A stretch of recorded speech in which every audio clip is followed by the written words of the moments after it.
So critical numbers we get by differentiating first. So differentiate that, we get 4x cubed plus 3x minus 1 squared. And let's factor as much as we can. We can factor x cubed, and we can factor out x minus 1 squared.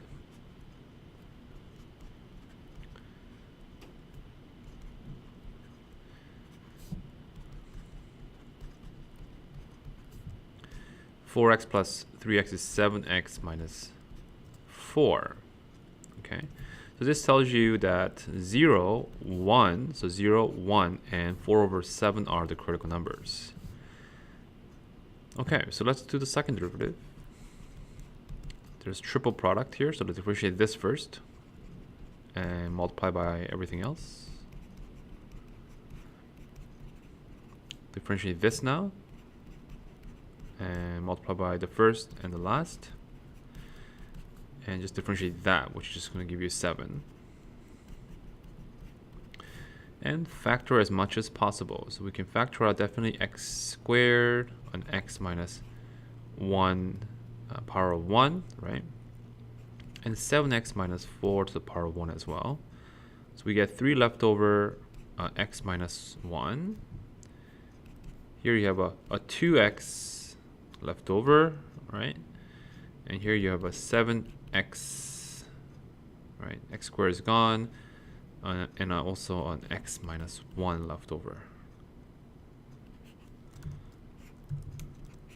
Okay. Okay, so let's see here.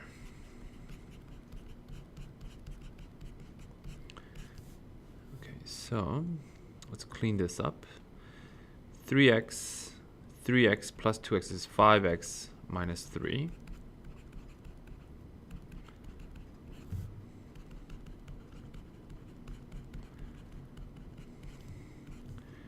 So 7x squared minus 2x minus 3.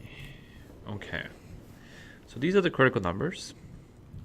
Now I can actually graph this fairly easily. Degree, so this is actually is going to have the same sign as x times by x minus 1, because x has the same sign as x cubed.